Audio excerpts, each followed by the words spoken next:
자, 반갑습니다. 여러분, 오랜만에 뵙는 분들도 계시고, 바로 뵙는 분들도 계시고, 지난 시간에 종강을 좀 늦게 했죠. 종강을 늦게 해가지고, 원래는 11월 초에 이제 개강을 했었어야 됐는데, 약간, 오늘 며칠이죠? 7일인가요? 14일인가요? 13일? 저도 시간 가는 줄을 모르고 사네요, 참. 그러네. 벌써 13일이네. 예, 어쨌든 11월, 12월 예, 드디어 2달 이제 모의고사 보기 전까지 마지막 2달이 남았습니다. 마지막 2달이 남았고 오늘 첫 시간이니까 오늘은 크게 부담 없이 진도도 그렇게 많이 안 나갈 거고 뭐 어떻게 사는지 살아왔는지 첫 시간부터 너무 막 공부 얘기만 하면 인감미가 떨어지잖아요. 네, 떨어지니까 뭐 이런저런 얘기도 나누고 하도록 하겠습니다. 그동안 독서실에서 공부하신 거예요? 요새 그나마 코로나가 조금 풀려가고 있죠. 요새 그래도 많이 확진되지 않나요? 확진자 수는 많은 것 같던데, 아직도 2,000명? 뭐 1,000몇 명씩 나오는 것 같은데. 자, 일단 지금 내년에 1차를 보셔야 되는 분, 다 보셔야 되죠. 자, 이제 11월, 12월이면은 물론 2차 공부에도 열심히 하셔야 되겠지만, 1차 공부도 열심히 하셔야 됩니다. 1차 공부도 열심히 안 하시다가 떨어지면 막막해집니다. 그걸 겪어보셨죠? 네, 겪어보셨기 때문에 너무 무리하게 나는 내년에 다 합격할 거야. 물론 열심히 하시는 건 좋은데 어느 정도 좀 조율을 해 나가시면서 할 시기가 그래 11월까지는 그래도 좀 괜찮아요. 근데 12월부터는 모의고사도 좀 1차 모의고사 보시고 솔직히 저는 다른 과목은 별로 걱정 안 해요. 다른 과목들은 워낙 다 열심히 하시니까 회계이죠, 회계 결국에는. 네, 회계학에 대한 공부를 소홀히 하시지 마시길 바라겠습니다. 자, 물론 저에 대해서 다 아시겠지만 또 뭐 동영상 강의로 저를 처음 뵙는 분도 있을 수도 있으니까 제 소개 뭐 간단하게 하자면은 자, 저는 이용훈 관세사라고 하고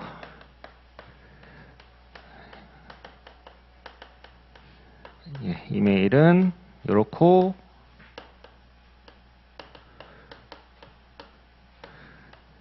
전화번호는 이렇습니다.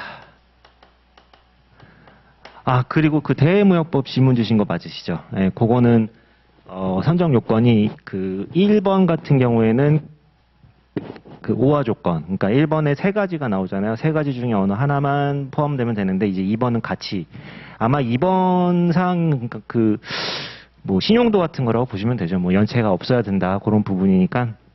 개인적으로 질문을 주셔가지고, 그거에 대해서 이제 간단하게 답변을 드렸고, 궁금하신 사항 있으시면 제가 바로 답변을 못 드릴 수도 있어요. 왜냐면 회사에 있으면은 정신이 없다 보니까, 그래도 최소 그날이 지나기 전에는 답변을 드리니까 궁금한 사항 있으시면, 편하게 질문을 주시기 바라겠습니다.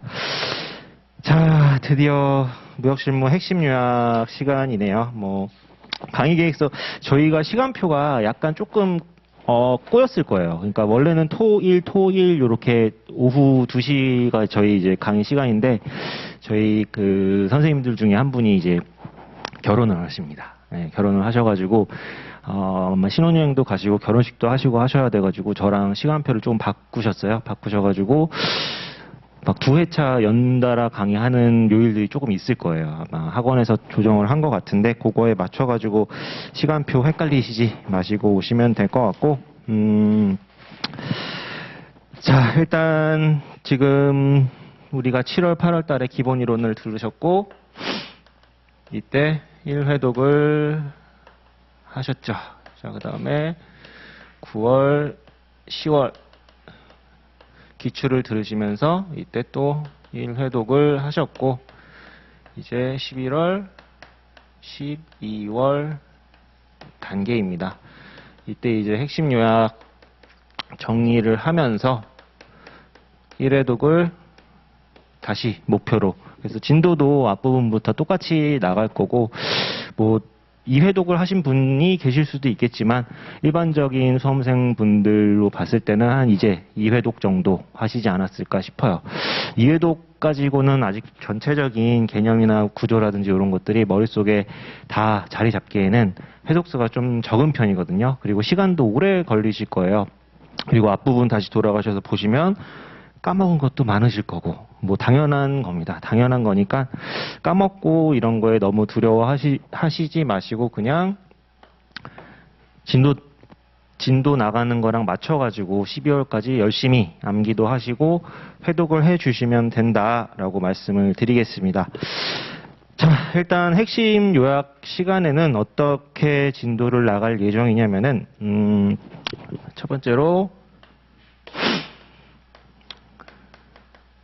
기본 때 했던 것들을 좀 복습을 할 거예요. 복습을 할 건데 그냥 단순히 기본서를 다시 보느냐 그런 건 아니고 기본서에 있는 내용들을 약간 기본 내용도 공부하실 수 있고 또 시험 문제로도 출제될 경우에 같이 그러니까 시험 출제도 대비할 수 있게끔 해가지고 작년에는 다 프린트물로 진도를 나왔었거든요. 아마 기억하시는 분도 계실 텐데 그냥 기본서에 있는 내용들을 문제화 시켰다라고 보시면 돼요. 그래서 이런 테마별로 좀 나눴다고 생각하시면 될 것 같아요. 각각의 테마, 뭐 1장에서는 어떠한 문제들이 나올 수 있고 예상 출제가 가능한 문제들로 막 무조건 이렇게 나오리라는 법은 없겠지만 그래도 테마별로 이러이러한 테마들이 있었구나, 이러이러한 내용들이 우리 기본서에 있었구나라는 좀 복습 차원에서 이제 공부를 좀 하실 거예요. 말 그대로 기본 내용 복습과 더불어 이제 답안에 쓸 수 있는 그런 내용들을 조금씩 정리해 나가시면 될 것 같고, 이 핵심 요약 책을 절대로 기본서 단거나 교재로 생각하시지는 않으셨으면 좋겠어요. 기본서는 기본서대로 하셔야 됩니다. 기본서가 제일 중요하고 그 기본서를 문제화시켜서 좀 정리해 놓은 게 이제 핵심 요약집이니까 얘는 그냥 부수적인 책이다. 기본서를 가장 중점적으로 공부를 하시기 바랍니다. 회독하실 때도 마찬가지고. 그리고 여기 핵심 요약집에 있는 내용들이 웬만하면 다 기본서에 있는 내용들 빼가지고 만들었기 때문에 거의 중복되는 부분들이 많이 있을 거예요. 자, 그리고 두 번째. 심화적인 내용을 그래도 조금은 다룰 거예요. 그러니까 시험 공부를 범위를 이렇게 넓혀가시면서 공부를 하셔야 되거든요. 넓혀가면서 공부하시다가 정말 12월 막판 되면은 다시 이렇게 줄이셔야 돼요. 줄이셔가지고 내가 시험장에 공부해서 가지고 들어갈 수 있는 그 범위를 확정을 딱 지으셔야 되는 게 이제 12월까지 확정을 지으시고 그 다음부터는 강의 들으시면 안 됩니다. 이때는 무한 반복, 암기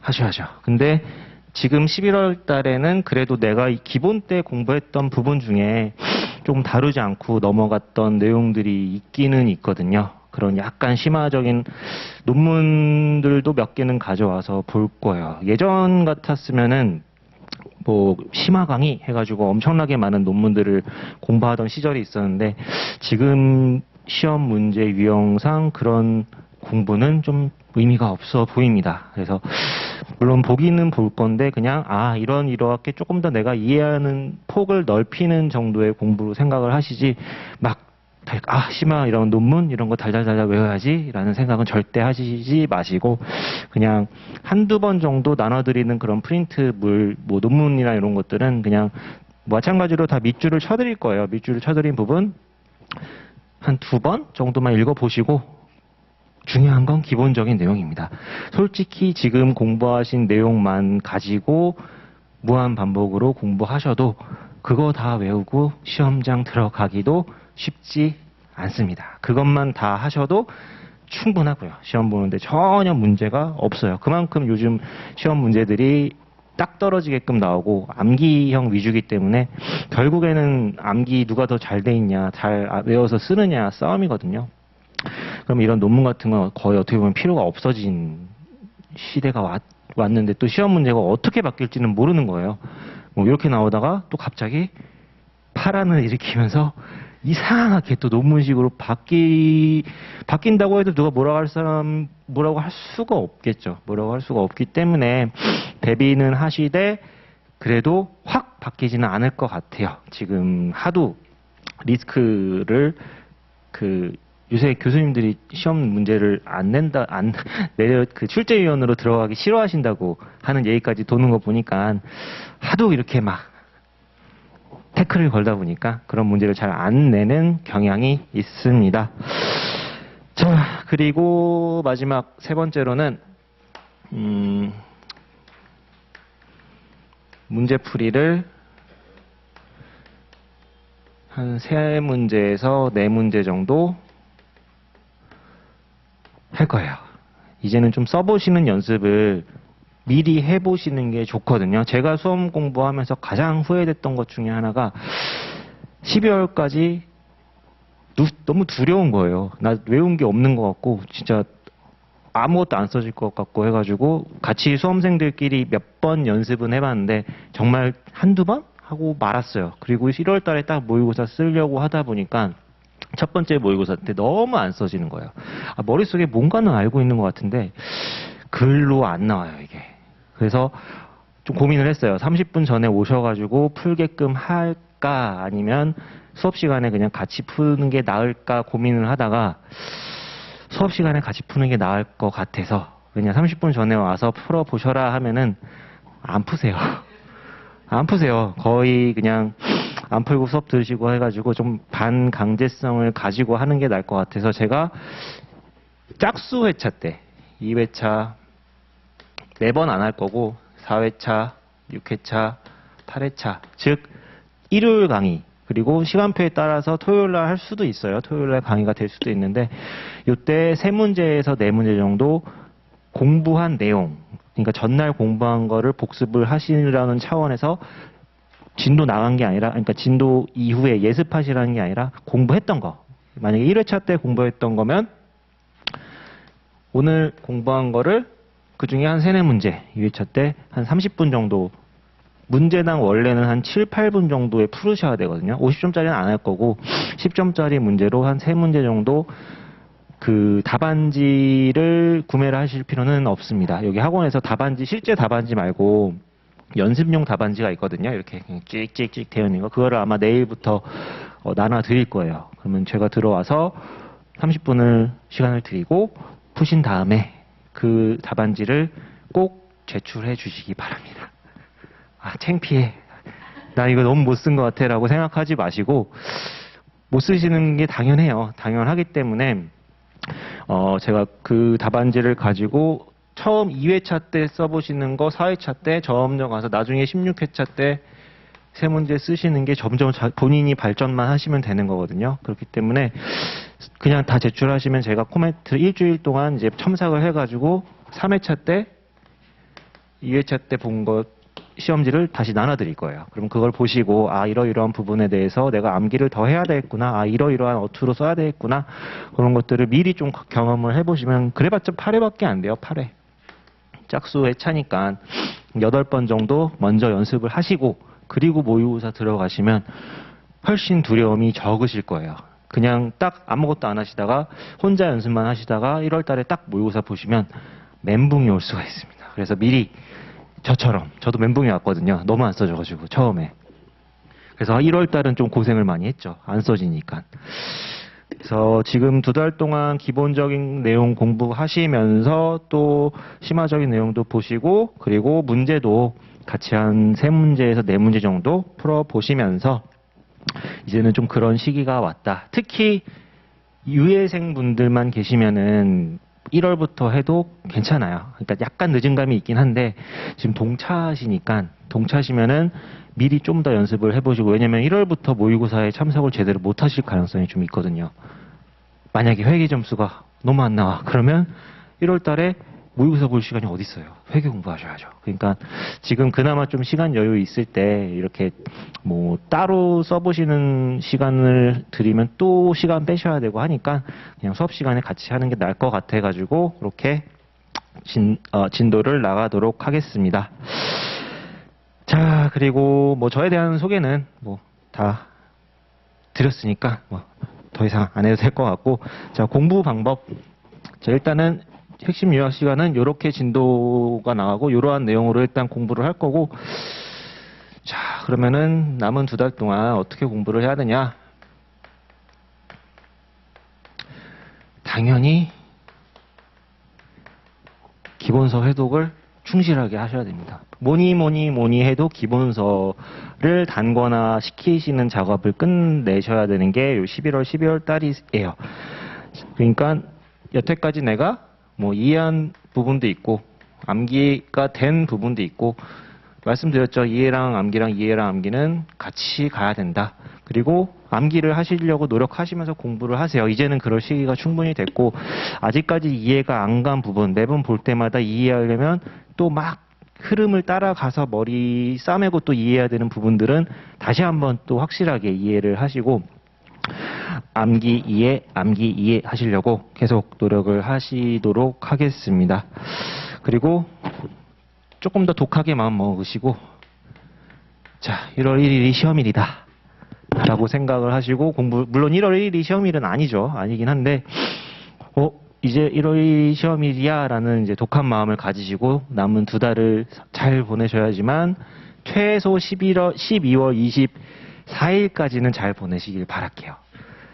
제가 크리스마스 이브랑 크리스마스는 사람인지라 바깥에 이제 막 커플들이 왔다 갔다 하고 캐롤 울려 퍼지고 하면 공부가 안 돼요. 저는 안 됐어요. 저는 그때 진짜 공부 안 되더라고요. 연말에. 근데 이게 저뿐만 아니라 비슷하게 수험생분들이 다 비슷한 이 흐름을 가는 것 같아요. 연말 되면 또 공부 잘 안 되고, 그래 저도 예전에 공부하다가 12월 말쯤 돼가지고 그래 1월부터 열심히 하자 라는 마음으로 공부를 했기 때문에, 이때 조금씩 흔들리는 거는 대부분 많은 수험생들이 같이 흔들리시기 때문에 일단 최소 12월 23일까지는 딱 일주일에 하루만 쉬시고 나머지는 최소 10시간씩 공부를 하셨으면 좋겠습니다. 제 바람이긴 한데 뭐 더 하시면 더 좋죠. 그래야 나중에 편해지거든요. 나중에 그래야 신이 나서 더 공부를 할 수가 있으니까, 자, 그렇게 보시면 되고, 그리고 핵심 요약 시간 때 이제 논문들을 좀 볼 건데, 얘는 그냥 참조만 하셔라. 요렇게 있는 내용들도 있구나. 그냥 그 정도로 그냥 보시면 될 것 같아요. 자, 그 다음에 이거는 뭐 너무나 당연한 얘기인데, 자기 관리를 철저히 하시기 바랍니다. 루틴을 만드세요. 이제 나는 시험 볼 때까지 이러한 패턴에서 벗어나지 않을 거야라는 완벽한 자기만의 루틴을 이제 딱 만드셨으면 좋겠어요. 이게 내년 한 3월쯤 막 이렇게, 그러니까 낮밤이 바뀌셔서 공부하시는 분들이 가끔 계시거든요. 밤새 공부하시고 낮에 주무시고, 이걸 바꾸기가 쉽지가 않아요. 한번 그렇게 습관이 들어버리면은. 그래서 지금부터는 웬만하면은 낮 시간에 공부를 최대한 하시도록 하고, 체력적으로도 이제는 장기 레이스를 달려야 진짜 본격적으로 스타트할 때가 됐기 때문에, 본인의 체력이 너무 강하다라고 이렇게 확신하지 마시고, 뭐 가벼운 운동? 하루에 뭐 한 10분, 20분이라도 이렇게 뭐 걷기라도, 뭐 식사하시고 걷기 운동이라도 해가지고 체력을 꾸준히 유지를 하셔야 돼요. 이게 아프면은 자기만 손해예요. 그리고 실제로도 공부하시다가 특히 모의고사 보면 극도로 스트레스를 받기 시작하거든요. 그러면은 몸이 아플 때가 있어요. 네, 몸이 아프면은 정말 다른 사람들 다 공부하고 싶고 나도 공부하고 싶은데 닝게로 맞아가면서 공부하시는 분도 제가 봤거든요. 근데 뭐 어쨌든 아프면 자기만 손해고, 이게 언제 체력적인 한계가 오냐면 한 5월쯤 되면 체력적으로 되게 부쳐와요. 4월, 5월. 날씨 좀 따뜻해지고 그때 지나면 거의 막 그로기 상태. 시험은 이제 한 달 앞으로 다가왔지, 모의고사 점수는 잘 나올 때도 있고 뭐 안 나올 때도 있지, 걱정은 많아지지. 그러면은 이게 심리적으로도 약해지고 체력적으로도 약해집니다. 근데 이러한 슬럼프를 극복을 하시려면 지금부터라도 생활 습관을 그냥 패턴화 시키세요. 그냥 나는 이제부터 몇 개월 동안 뭐 정말 독한만 먹고 핸드폰은 하루에 20분만 볼 거야. 공부 시작하면 나 안 봐. 뭐 이럴 수도 있죠. 그래가지고 그런 루틴을 좀 지금부터는 좀 만들어 가셔야지 된다라고 말씀을 드릴게요. 그리고 잠은 웬만하면 푹 주무세요. 막 너무 막 하루에 3, 4시간씩 자고 뭐 사당 오락? 저는 믿지 않습니다. 네, 잠을 5시간? 5시간 너무 짧고 6시간도 짧아요. 최소 7시간 이상은 주무셔야지 다음날 머리가 맑아요. 7시간, 6시간도 조금 중간에 많이 조실 거고 7시간을 주무셔도 점심 먹고 나면 졸려요. 누구나 다 졸리는데 그럴 때 잠깐 이렇게 뭐 책상에 엎드려가지고 뭐 10분이든 20분이든 주무시고 공부하시면은 그쵸. 근데 가끔 보면은 너무 지난번에 그분이 며칠 동안 스트레스 받으셔가지고 잠을 한 3, 4일 못 주무시고 공부를 하시다 보니까 그냥 나가 떨어지시더라고요. 그렇게 되면은 본인만 손해가 됩니다. 다시 원래 자기 본인의 궤도로 끌어올리기까지가 쉽지가 않거든요. 그래서 잠은 푹 주무시고 먹을 것도 잘 드시기 바랍니다. 자기관리 굉장히 중요해요. 중간에 자기관리를 제대로 못해서 슬럼프가 오는 거고 그렇기 때문에 맥주를 드셨다. 만약에 내일 아침에 일찍 못 일어났다. 많이 드셨다. 한 12시쯤 일어났다. 아, 공부 오늘 계획한 거 다 못했지? 그러면 오늘 더 늦게까지 해야지 라고는 생각하지 마시고 잠자는 시간은 웬만하면 맞추세요. 뭐 나는 개인마다 틀리겠죠. 뭐 9시에 공부 시작해서 하셔가지고 밤 11시까지 하시는 분도 있으실 테고 8시에 시작해서 뭐 10시까지 하시는 분도 있으실 테고 뭐 더 일찍 7시부터 하셔가지고 뭐 10시까지 하시는 분도 계실 테고 어쨌든 내가 공부를 끝내는 시간은 웬만하면은 일률적으로 맞춰 나가시길 바라겠습니다. 이게 오늘 조금 늦게 해서 새벽 1시까지 공부했다. 다음날 지장 생기고 오늘 2시까지 공부가 너무 잘 된다 하더라도 끊으세요. 2시까지 했다 다음날 또 늦게 일어나고 하다 보면 더 점점 시간이 막 미뤄지고 그러다가 완전히 막 낮밤 바뀌고 이렇게 되면은 되게 힘들어질 수가 있기 때문에 그런 슬럼프를 좀 피하시기 위하셔서라도 일단 생활 습관을 좀 잘 맞추시기 바라겠습니다. 자, 그리고 스타디. 생활 스타디가 있고 공부 스타디가 있겠죠. 제가 봤을 때 저희 시험은 지금은 공부 스타디는 별로 안 중요한 것 같아요. 그러니까 뭐 하시려면 하셔도 돼요. 하시려면 하셔도 되는데 뭐 특히 HS 같은 경우에는 하셔도 저는 괜찮다고 봅니다. HS 암기하셔야 되는 거니까 서로 오늘 여기서부터 여기까지 진도별로 암기해가지고 같이 한번 뭐 짧게 하시더라도 뭐 만나셔가지고 한 5분, 10분 짧게 한번 읊어보고 그 정도로 하시는 게 좋고 생활 스터디는 서로의 생활을 침범하지 않는 범위 하에서는 같이 공부하시는 분들이 뭐 다른 거 하나도 정하지 말고 그냥 내가 오늘 몇 시에 출근이란다. 몇 시에 공부 시작했고 독서실에 몇 시에 왔고 10시 뭐 끝나는 시간은 뭐 밤 10시 이런 것만 체크하셔가지고 하셔도 조금 많이 도움이 되더라고요. 저 같은 경우도 공부 스터디는 안 했고 생활 스터디만 했거든요. 근데 이제 같이 독서실 다니는 분들이랑 같이 했었는데 막 혼자 되게 외롭고 난 여기서 혼자 뭐 하고 있나 난 그냥 외딴 섬에 떨어져 있는 거 아닌가라는 생각이 들 때 그래도 같이 공부하시는 분들이랑 가끔 만나서 뭐 수다도 떨고 하면은 그런 게 또 스트레스도 풀리시고 하니까 생활 스터디는 저는 좀 추천을 드립니다. 근데 생활 스터디의 가장 큰 단점은 다 같이 망하는 경우가 있어요. 네, 다 같이 놀자. 그러면 안 됩니다. 그렇지 않은 스터디는 이제 좋은데 서로 그러려면 서로 배려를 해야 되겠죠. 나 때문에 우리 스터디 멤버들이 흔들리면 안 되니까 그래 열심히 하자라는 생각으로 이런 생활 스터디는 참 도움이 되더라고요. 특히 지금은 다 그래도 나이대가 비슷하신 것 같은데 이제 막 저처럼 혼자 늙어가지고 막 공부하는 분들 같은 경우에 되게 외로울 때가 있거든요. 막 주변 친구들은 다 회사 다니고 뭐 하면은 이제 그런 분들은 좀 생활 스터디 하시면은 그래도 좀 같이 공부하는 이제 어린 친구들이랑 같이 공부를 하지만 그래도 좀 힘이 많이 나더라고요. 그래서 이거는 이제 선택상 뭐 나는 나 혼자서도 잘할 수 있어 하면은 그냥 하시는 거고, 아 나는 힘들겠어, 나는 혼자서는 내 의지는 내가 못 믿어, 그러면 서로 이제 뭐 많이 하실 필요도 없어요. 제가 봤을 때 2명은 좀 그래요. 2명은 한 명 흔들리면 나머지 한 명 흔들리기 때문에 3명 정도 하셔서, 그러면 2분이 흔들려도 한 명이 잡히면은 그날 같이 또 공부를 하게 되거든요. 예, 그렇게 생각하시면 될 것 같습니다. 자, 그리고 저희 시험 문제는 아시죠? 총 6문제가 나오고 1번 문제가 50점, 2번부터 6번까지가 10점, 5번이랑 6번 문제가 각각 대외, 외환이라고 보시면 되고, 50점짜리 문제가 한 35분? 35분 정도에 푸셔야 되고, 나머지 한 7분에서 8분, 한 문제당.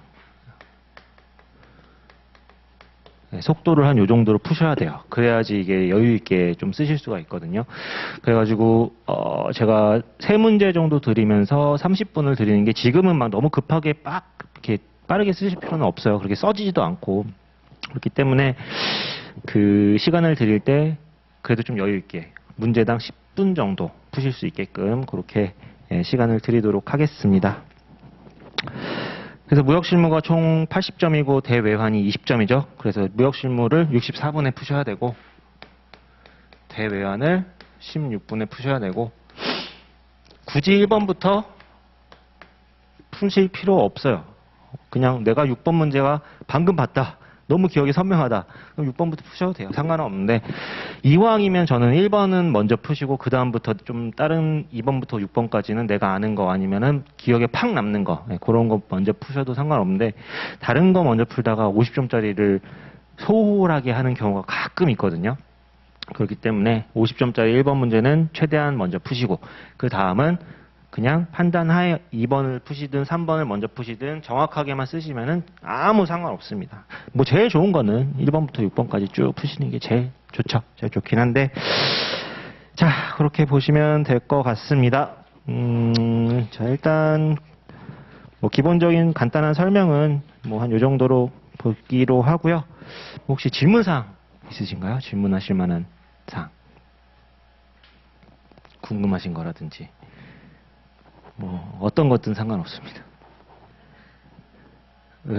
머뭇머뭇거리시는 거예요? 아니면 네. 예. 아, 정의 규정. 네.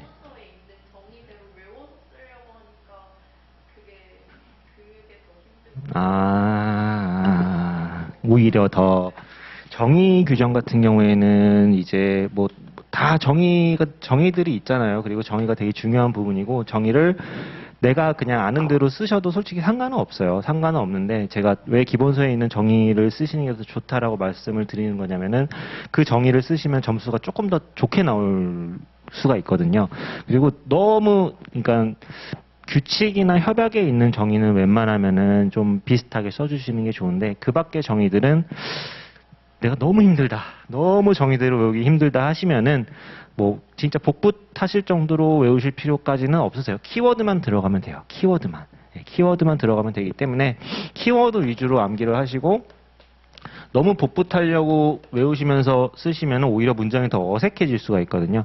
그러니까 내가 뭐 예를 들어서 견본의 정의다, 뭐 견본에 대한 어떤 키워드가 있었겠죠. 그 키워드를 중심으로 앞뒤살은 붙여 나가시면 되니까 너무 스트레스는 안 받으셔도 됩니다. 왜냐면은 정의는 거의 문제에 나오다 보면 의의에다가 쓰는 부분이 정의가 되어 있고, 이제 논제나 이런 것들은 어떻게 보면은 정의보다는 그거에 대해서 물어보는 걸 쓰는 게, 이 내용을 암기하는 게 더 중요하지, 여기도 물론 더 정확하게 쓰시면은 뭐 2점 받을 거, 그러니까 1점 받을 거, 이 친구는 그래도 정의가 굉장히 깔끔하네, 괜찮네 하면은 뭐 1.5점 0.5점이라도 이제 더 받으시라는 그런 측면에서 말씀을 드리는 거지, 너무 복부 타시려고 막, 특히 무역실무는, 네, 무역실무 너무 복부 타시려고 안 하셔도 됩니다. 네.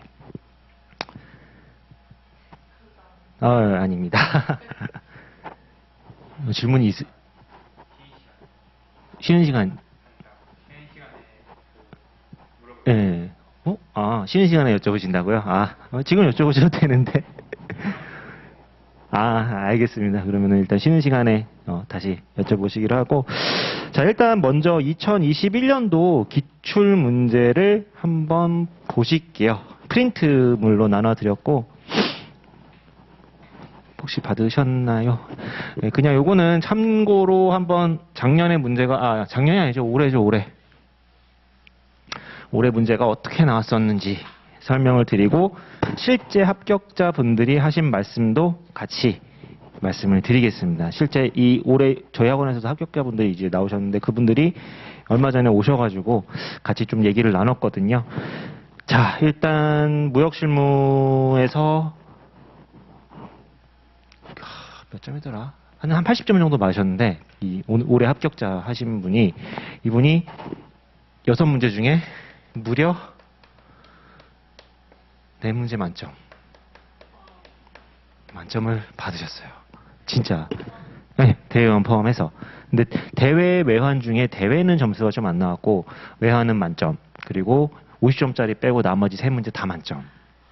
이게 시험 문제가 채점이 어떻게 되냐면은, A라는 채점위원과 B라는 채점위원이 각각 채점을 해요. 그리고 각각 매긴 점수까지 다 보여주더라고요, 요새. 신기해요. 저희 때는 시험 점수, 채점 어떻게 되는지 안 보여줬거든요. 근데 1번 문항이 몇 점, 2번 문항이 몇 점, 3번 문항 몇 점 다 보여줘요. 그리고 1번 문항에 이 사람이 30점, 이 사람이 한 20점 줬다. 그리고 2번 문항에 대해서 또 몇 점 줬다. 이런 식으로 나오잖아요.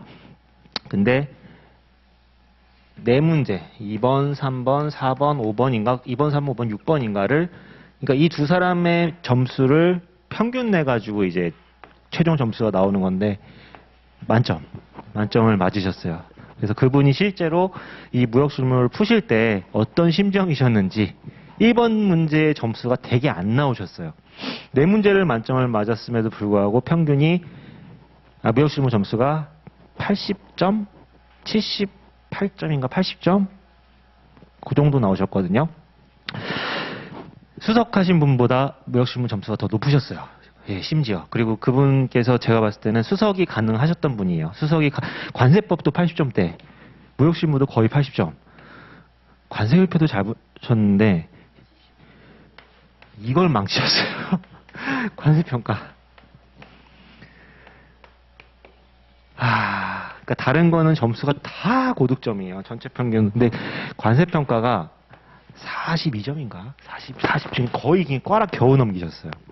간평을 실제 시험 보시고도 되게 걱정을 많이 하셨어요. 자기가 다른 과목은 다 잘 본 것 같다. 다 괜찮게 본 것 같은데 관세평가를 너무 못 봤다. 그래서 관세평가가 꽈락이 날까 좀 걱정이 된다라고 말씀을 시험 끝나고 한 2, 3일 뒤에 저한테 카톡이 왔거든요.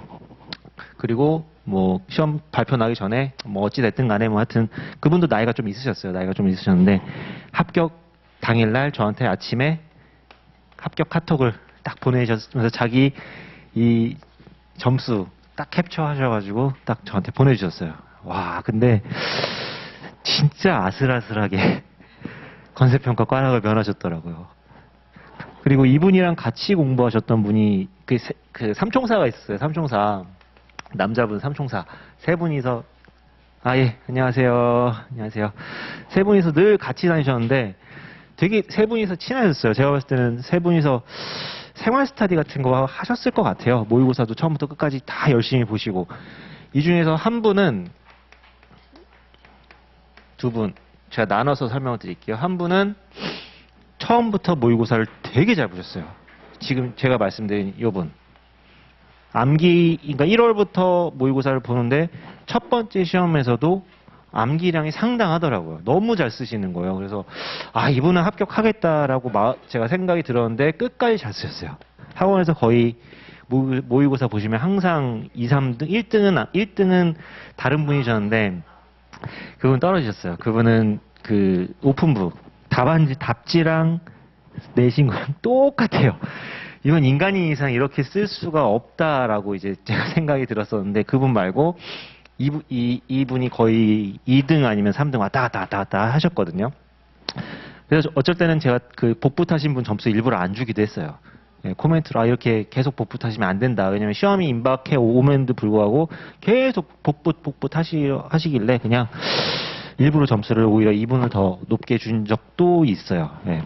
어쨌든 근데 이분이 처음에는 그러니까 되게 잘하셨는데 관세평가 겨우 숟가락 면하셔서 합격을 하셨고, 이 나머지 두 분은 처음에는 잘 못 쓰셨어요. 처음에는 두 분 다 잘 못 쓰셨는데 시간이 지나면 지날수록 실력이 느는 게 눈에 확 보였어요. 특히 한 3월, 4월부터 잘 쓰시기 시작하더라고요.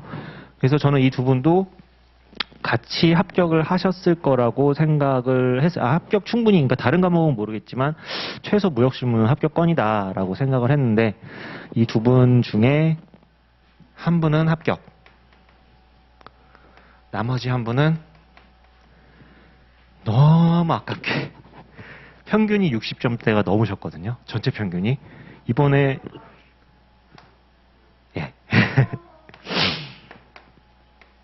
합격 컷이 53.3이었어요. 근데 이분의 평균 점수는 60점대였어요. 관평에서 꽈락이 나셔가지고, 관평인가 율평인가 하여튼 둘 중에 한 과목에 꽈락 30점대, 30몇 점 나오셨는데 전체 평균은 60점을 넘어요. 그러니까 다른 과목 진짜 잘 본 거죠. 그래서 떨어지셨어요. 네, 그래서 전 과목을 골고루 다 잘 하시는 게 일단은 중요해요. 그냥 어느 한 과목만 특별하게 잘 하시는 것보다는 전체적으로 다, 뭐 어느 한 과목 관세법만 막 미친 듯이 열심히 하셔서 관세법만 90점, 나머지 막 이렇게 낮은 것보다는 그냥 다 고루고루. 그래서 고루고루 60점 정도 실력만 되시면 충분히 합격하시는데 아무 지장이 없거든요. 그래서 너무 안타까웠어요. 그분이 너무 안타까운데 1년 더 하신다고 하시더라고요. 여러분들의 경쟁자입니다. 잘하십니다. 되게 잘하세요. 네? 뭐 오실 수도 있고, 저희 학원에서 올해 봤으니까 뭐 내년에는 뭐 다른 학원에서 보실 수도 있고, 그거는 좀 봐야겠죠. 네. 보통 연도가 바뀌면 뭐 딴 데서 보시기도 하니까. 근데 요 말씀을 드린 이유가 이제 그 원래 잘하셨던 분, 제가 원래 합격이라 거의 할 거라고 생각 들었는데 무역실무 4점, 그러니까 4문제 만점 받으셨던 분이 딱 요 50점짜리 문제를 딱 맞닥뜨리고 딱 그런 생각을 했대요. 물음 1 보시면 재정 목적, 각 장의 제목 및 1조 1항의 적용 범위를 쓰세요. 우리가 분명히 몬트리올 협약을 공부를 했거든요. 수업 시간에, 기본 시간에도 공부를 했는데 각 장의 제목은 공부 안 했어요. 이분이 이때 당황해 하시지 않고, 없으신가요? 한 장이 더 있을 거예요, 아마. 그거 말고.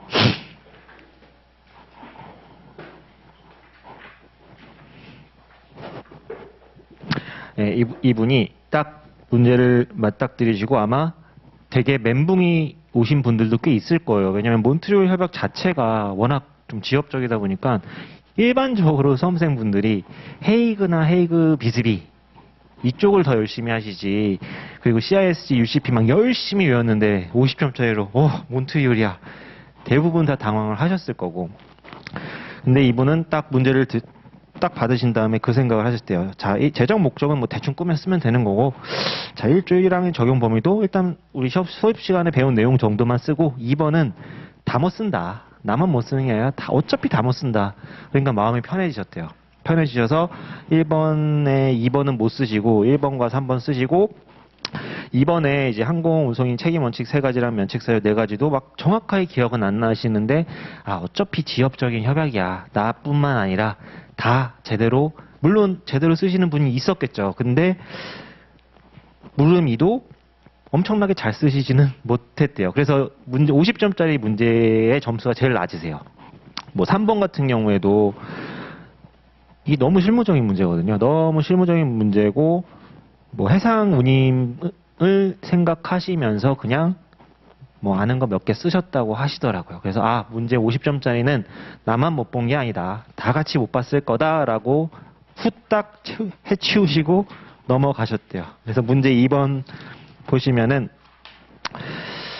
이제 외국환 거래법상 부담금 납부 의무자에 해당하는 5개 기관만 쓰시오라고 해서 얘는 이제 공부를 했던 부분이니까 기억이 나셨나 봐요. 그래서 얘는 이제 잘 쓰신 것 같고, 그리고 이제 문제 3번. 자, 문제 3번도 보시면 이것도 CISG에서 승낙기간 결정이랑 뭐 기산일 해가지고 공부했던 부분이거든요. 공부했던 부분이기도 하고, 물론 이제 승낙 관련해가지고는 두 가지가 더 중요한 게 있죠. 부가조건부 승낙, 그리고 지연 승낙. 그 파트가 더 시험에 출제가 됐었으면 더 좋겠었지만 약간 빗나가서 나왔어요. 그래서 어쨌든 근데 다 쓰셨어요. 그래서 이것도 뭐 공부를 안 한 부분은 아니니까 뭐 그분은 워낙 암기가 뛰어나시니까 10점 만점을 맞으셨겠죠. 근데 내가 그냥 아는 거 좀 기억나는 거 쓰셨어도 어느 정도 점수가 나오셨을 거고. 자, 그리고 문제 4번은 수업 시간에 굉장히 강조를 많이 했던 부분이에요. 그래서 보시면 16조죠, 16조. 16조 문제에 대해서 시험 문제에 나온 거고, 이 부분도 서술을 잘 하셨던 부분입니다. 그래서 이것도 만점을 맞으셨고. 그리고 문제 5번에서 얘를 아마 점수가 좀 안 나왔을 거예요. 수취입 승인 유효기간을 달리 정할 수 있는 사유 4가지가 약간 0으로 내려가가지고 조금 지금은 이제 다 공부를 뭐 하시기는 한데 얘를 좀 잘 못 쓰신 것 같더라고요. 그래서 여기 대외무역법에서 점수가 이제 만점이 안 나온 걸로 알고 있어요. 제가 알기로는. 자, 그리고 마지막으로 문제 6번. 자, 요것도 인코텀즈 관련된 부분인데 이제 CIF에서 얘도 약간 좀 어렵게 느껴지실 수도 있었던 문제이기는 해요. 네, 이제 복수의 운송이 존재하는 구간이랑 위험 이전 시기, 이게 이제 사용자를 위한 설명문이랑 그리고 그 앞에 소개문에서 중복적으로 해서 좀 나오는 부분이 있거든요. 이런 건 그야말로 뭐 달달달 암기하셔서 쓰신다기보다는 내가 아는 거 조금 이해하면서 이렇게 풀어 쓰시는 그런 내용으로 그나마 제가 봤을 때는 올해 시험 문제 중에서는 가장 괜찮고 좋은 문제가 아니었나 싶은 그런 문제였습니다. 그래서 지금 문제들을 쭉 보시면은 어려운 부분 있잖아요. 좀 지엽적인 부분. 특히 문제 1번이 제일 황당했던 문제죠. 네, 황당했던 문제였는데 문제 1번은 어차피 다 같이 못 쓰는 거예요. 다 같이 못 쓰는 거고, 그리고 문제 2번, 3번, 4번, 5번, 6번은 뭐 아주 수업 시간에 아주 강조했던 부분도 A급 부분도 있었고 뭐 B급, C급 부분도 있었지만 그래도 한 번씩은 봤던 부분이긴 한단 말이에요. 물론 아주 중요한 부분에 대한 암기가 더 잘 돼 계셨겠죠. 그래서 16조에 대해서는 아마 아주 잘 쓰셨을 것 같고, 나머지 부분도 뭐 이분이야 워낙 열심히 하셨으니까 잘 보셨는데 나머지 분들도 어느 정도는 작성을 다 하시지 않았을까 싶어요. 결국 올해 이게 2021년도 시험 문제고 2019년도 시험 문제를 보셔도 그렇고 2020년도 시험 문제를 보셔도 그렇고 이러한 불이의 타 문제가 꼭 하나씩 들어가 있습니다. 자, 올해 같은 경우에는 이거였죠. 몬트리올이 약간 불이의 타였고, 작년인가 재작년인가 이거 있잖아요. 위임위탁 규정. 이거 제대로 쓴 사람 없어요. 그러니까 이런 거에서 점수가 차별화가 되는 게 아니라 기본적인 내용에서 내가 얼마나 잘 맞추고 못 맞추고가 결국에 시험을 내가 잘 보느냐 못 보느냐가 나뉘는 거지. 이런 누구나 다 같이 물론 쓰시는 분이 있었겠죠. 물론 뭐 당연히 쓰시는 분이 뭐 한 명도 없지는 않았겠죠. 하지만 그게 되게 크리티컬하게 작용하지는 않는다.